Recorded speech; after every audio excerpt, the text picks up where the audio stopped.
হাজার ব্যস্ততার মাঝেও প্রিয় মানুষদের সাথে ঘুরতে যাওয়ার মজাই আলাদা। আজ আমরা খুলনা হাদিস পার্কে ঘুরতে গিয়েছিলাম সবাই মিলে। আসসালামু আলাইকুম, সবাই কেমন আছেন? আশা করি আল্লাহর রহমতে ভালো আছেন। আমিও আল্লাহর রহমতে ভালো আছি। প্রিয় মানুষদের সাথে যেখানে যাই না কেন খুব ভালো লাগে। আজ আমি গিয়েছিলাম, আমি, আমার মেয়ে, আমার ছোট ননদ, বড় ননদের মেয়ে, ছোট ননদের মেয়ে সবাই মিলেই ঘুরতে গিয়েছিলাম অনেক রাতে। আর শহরে ঘুরতে যাওয়ার মজাই আলাদা। রাতে সুন্দর সুন্দর আলোকসজ্জা দেখা যায়। আর শহর অঞ্চলে তো সবসময় রাতের দিকে ঘুরতে যাওয়ার মজাই আলাদা। সবাইকে নিয়ে ঘুরতে গিয়েছিলাম আর খুব মজা করছিলাম সবাই।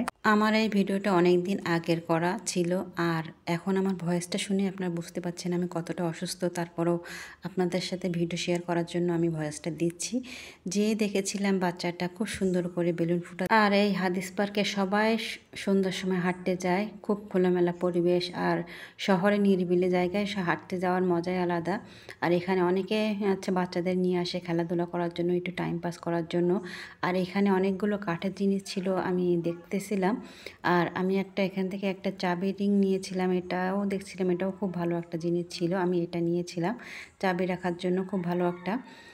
যাই হোক, আলহামদুলিল্লাহ আমরা সবাই ঘুরছিলাম আর অনেক বাচ্চারা খেলাধুলা করছিল, সেটাও একটু দেখতেছিলাম। আমি সময় পেলে আমার প্রিয় মানুষদের সাথে আমি ঘুরতে বের হই, যেখানে হোক, কাছে হোক, দূরে হোক, সব জায়গায় একটু ঘুরতে বের হয় তাদের সাথে।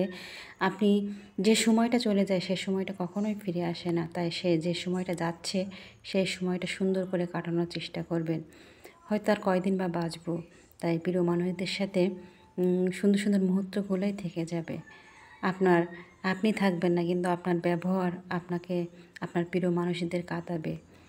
আর এখানে একটা ভাই আছে, অনেক সুন্দর সুন্দর ফুল নিয়ে এসেছিলো, তাই আমরা দেখছিলাম, কিন্তু প্রচুর দাম ছিল, তাই আমরা ফুলগুলো কিনে নিয়ে দেখতেছিলাম। আপনার ব্যবহারটাই বড় জিনিস। আপনি থাকবেন না, কিন্তু আপনার ব্যবহারে আপনার প্রিয় মানুষটাই আপনার মনে করে রাখবে, আজীবন আপনাকে বাঁচিয়ে রাখবে। তাই সবার সাথে ঘুরতে যাওয়ার মজাই আলাদা। সবাই বসে সুন্দর সুন্দর করে কথা বলছিলাম, গল্প করছিলাম, সেটাও একটু ক্যামেরায় বন্দি করলাম। হয়তো এই সময়টা আর কখনোই ফিরে পাবো না। সবাই ভালো থাকবেন, সুস্থ থাকবেন। আল্লাহ হাফেজ।